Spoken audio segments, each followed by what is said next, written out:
How's it going, guys? My name is Zach with the Movie Castle, and today we're going to be talking about Impostor from 2001. This is directed by Gary Felder and stars Gary Sinise, so double Garys there. We also have Madeleine Stowe, Vincent D'Onofrio, Mekhi Phifer, and actually Tony Shalhoub, TV's Monk. Always cool to see him.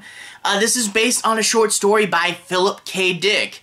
Philip K. Dick, you know him as writing the source material of things like Blade Runner, Total Recall, and Minority Report. Really cool classic sci-fi writer. But before he was more known for those things, his short story Impostor was probably his most famous. This is actually the third time it's been adapted. The first two were for anthology sci-fi TV shows, the first of which was British, and sadly this is in the day when British TV would just get thrown in the trash when they're done with it. Really sad that Philip K. Dick's first adaptation is lost media, but what you gonna do about it? Just hope it resurfaces. The other one was, I think, Spanish or Italian, I'm not quite sure, but it never got translated and brought over to the States. I would love to see it, though, if it still survives. Hopefully, I don't know.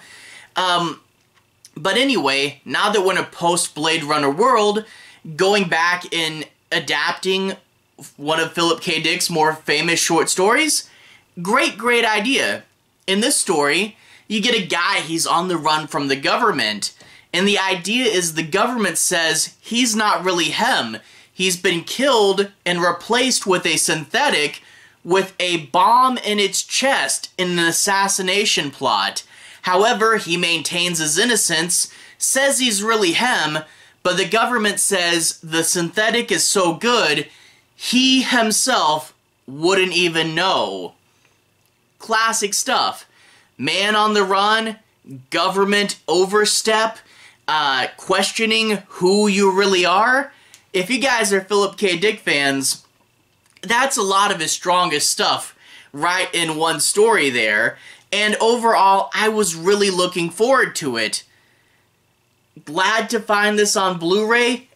Came in a double pack with this movie, Final Encounter. If you guys seen Final Encounter, let me know. Is it any good? Really just bought this for Impostor. But anyway, I was really excited to come home and watch this movie. But sadly, it did fall a little flat. And I don't want to rag on it too hard. I don't want to say it's the worst movie ever. It really does have a good concept, Dick's concept at the core. But that being said, it felt more like something you'd see on TV in the 90s than a 2000s big screen movie. And a few reasons why it falls flat. One, the special effects haven't aged well. When you see these cool futuristic cities, they look very CGI, and they look 90s CGI, not 2000s CGI. And also, when they're not in the nice cities, they're in the war-torn out of the city area, and a lot of that just looks gray and dull, and a lot of it looks like a parking garage, not gonna lie. So you either have bad CG or bad sets here, and it just, the movie looks kind of cheap. Some of it does work, but in general, it looks a little bit cheap. And also, this movie really does drag in the middle.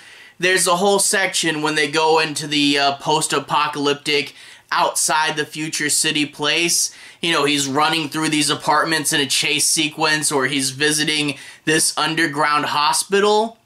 It really has nothing to do with anything, and it feels like filler. And why does it feel like filler?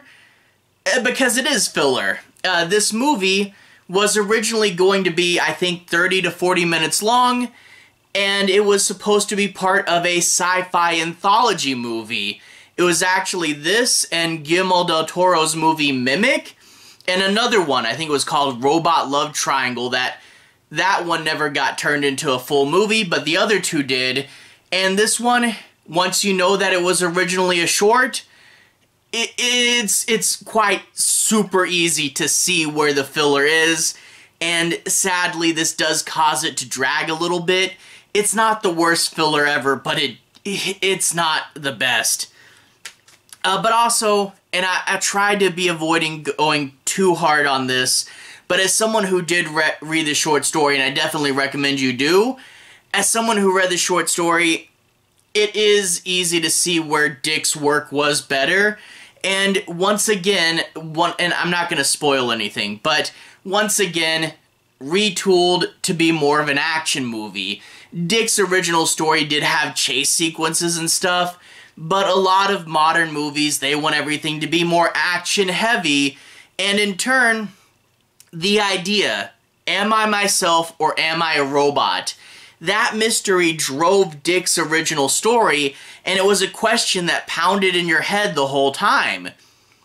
It was the plot of the movie, it was the mystery, but in the actual movie, it was just the setup. It was the reason why people were being chased, but it was never really that paranoia of Dick's initial novel. It was more of a plot device and less of the movie's mystery plot, and you can go 10-20 minutes in this movie and forget why they're chasing him. It's just not as important. And this movie also isn't quite as clever. The way he escapes in the book, initially, is a super clever idea, and they allude to it in the movie, but then it quickly turns into just punching. There's also all this stuff in this movie about the big oppressive government, a key theme in Dick's work. However, in the short story, it didn't need to ramble on near as long. He just has a moment of self-pity where he says to himself, all the government would need to do is scan me, then they would know if I'm a bomb or not. But they're too lazy and incompetent to do it, and they're too scared to take the time. So he just reflects that his life is in danger because people are scared and lazy. This gets the point across so much quicker and effectively than it does in the movie. And that's kind of sad there as well. But anyway, again, I don't want to rag on it too hard. It's just overly long and doesn't have great looks behind it. And I think it does feel more like 90s TV. And I actually think a better way to view this would be if someone were to chop it up into 4 pieces and add retro Domino's commercials to it, and I could watch it pretending I'm watching an old sci-fi miniseries. So, it does have that behind it. It was generally enjoyable, and Dick's core concept, watching it, wanting to know if he's a bomb, that's always intriguing. Once you hear it, you're like, I gotta watch the movie to the end, I gotta see. And it is kind of a fun, old-school sci-fi action, just nowhere near the level it could have been. Again, we're in a post-Blade Runner world. I would love to see a really good version of this story, but whatever. It's okay. Anyway, without further ado, let's go ahead and talk a little bit about the plot. I do want to take a moment, make sure you guys know what this movie's about, analyze a few parts, move on to a deeper analysis. That being said, I won't actually do any spoilers, so I won't tell you if he's a bomb or not, but I won't cover the end, but I'll look at the movie a little bit, and let's try to dig down into it a little bit, figure out the pieces. We open up in a segment, he does kind of a past, this is who I am, a prologue, and we get to see his life growing up, and it turns out for as long as he's lived, they've been at war with the Centauri. I guess they're from Alpha Centauri. We never actually see the aliens, though. And I think that's probably just for budgetary reasons. And there is something to leaving the enemy faceless. But that being said, I don't know. It just always felt like a missing piece from this movie. But granted how good the CGI looks here, maybe it's best if we don't see them. But anyway, we find out his father died. He was actually taken to a POW camp where they found him later, dead, and once the son learns that his father is passed, he's decided to give up his childhood ways and start building weapons. He's chosen this career just to get revenge at the enemy for killing his father. And overall, this is a guy who's going to be on the run later. We need to sympathize with him pretty quick, and this is a pretty sympathetic backstory. So I think the prologue, helps us get behind him as a character. We also get a nice scene with him and his wife in the morning, and we actually get him, he's in the shower, and he starts using voice controls to turn the water to the right temperature. Wouldn't that be nice? But also, he just tells his house, hey, turn on this song, and the music starts playing. And this is in 2001, before even the first iPhone. And we already have Alexa. And even later on in the hospital, his wife's using an iPad. Maybe Hollywood does have more of our life scripted than we like to think. He's literally in the shower talking to Alexa, and I'm like, they don't call it Alexa, obviously, but I was still like, huh, well, ain't that interesting? But anyway, we find out his wife is a doctor in a very busy, overbooked hospital, and the two of them, later that day, are going to see an important politician, and they're getting ready for that. We also get where he meets Tony Shalhoub, a monk, not playing monk, obviously, but Tony Shalhoub is his best friend, and they work together, and they're talking, and Tony Shalhoub is that guy who's going to crack some jokes that are a little bit on the inappropriate side, but he's not a huge jerk. But anyway, he's there talking with Tony Shalhoub, and we find out that he gets pulled in by security, and they don't know why would they do that. He's a good man. Why would you take this guy in? And that's when we get the interrogation scene. We get Vincent D'Onofrio there. He's one of those over-the-top villains, and he'll do funny little gags, and he'll get very angry. I mean, I've seen this character done better before, but it's fun to see it here, He'll be like, knock, knock, who's there? Who? Well, not you, not the real Stuart Ullman. So not the best, but I appreciate it. And he says, of course, you're not really you, you're a synthetic, and you have a bomb in your chest, and you're part of an assassination plot, and that even if you weren't real, you wouldn't know it. You're designed so good that you don't even know you're a bomb. And I should like to point out, they actually just use the word replicant in this scene and later on in the movie. I mean, hey, this is another Philip K. Dick adaptation. Why not just drop the word replicant in here? I mean, people have already tried to force the Alien universe into the Blade Runner universe, but let's play a game of seeing just how many movies we can force into the Blade Runner universe. They did say replicant here, and also, Soldier with Kurt Russell, that has been confirmed to be in the same universe, so how big does the web go? Anyway, a bit of a sidetrack. He escapes, he tries to do this thing where he says, he does a trick, he says, you know what? You are right, I am a bomb, and I'm going to explode right now. And that's a clever idea, and in the novel it works. He escapes with his brain. But in the movie, they say, that's a trick, and he just simply has to punch his way out.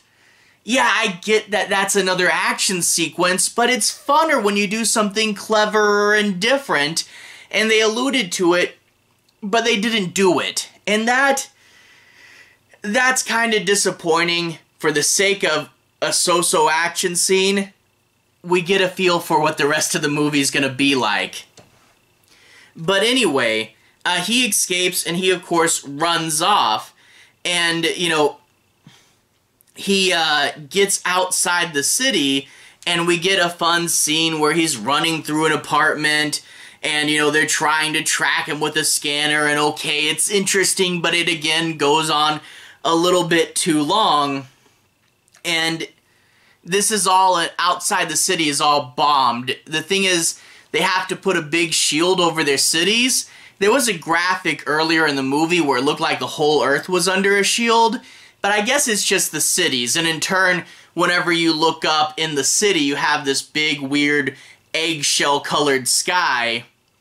But outside, everything is all run down and grungy. A very different kind of future, and we get both in this movie.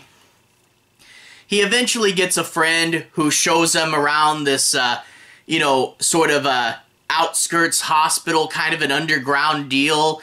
And he makes a deal, if you get me back into the city, I'll give you medicine. And he thinks he's gonna use it as drugs and make a profit off of it, even though obvious redeeming twist is obvious. But he gets him back into the city. And I think we can see something here. He escapes the city, goes on a random adventure, and then gets right back into the city where he was. Doesn't that feel like filler? Yeah, once you know, you know. But anyway, he has to go and try to prove who he is. And overall, the rest of the movie, when it finally gets back on track, it does go a little better. There are some fun action sequences, but there's also a bunch of sequences that make you go, wait, we're still doing this? For example, he finds a way to trick the bad guy and get him chasing his own tail for a while. And it's an interesting concept, but it goes on a few minutes too long, and you're like, wait, he's still doing that? Okay. So yeah, there is that.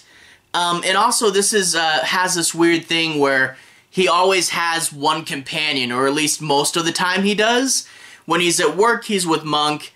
When he's at home at the beginning and then at the end of the movie, he's with his wife. And then he's with this post-apocalyptic guy throughout most of the middle of this movie. And the thing with having a companion, in the book, he's mostly alone, and he's thinking about his wife, so his wife is kind of metaphorically with him in his mind. And having him not be alone, it doesn't make him feel as desperate. I mean, obviously, he still had people when he was at work, but I think the middle of the movie, when he's doing all this chase sequence stuff, he really should have been alone. I mean, not to dig on the actor that played his friend in these segments, it's just loneliness was an important part of the book, but of course, it's hard to show his thoughts in a movie, and in turn, whenever he's just thinking about his wife, we get these really quick, crazy editing jobs, and that's not really the best way to show this.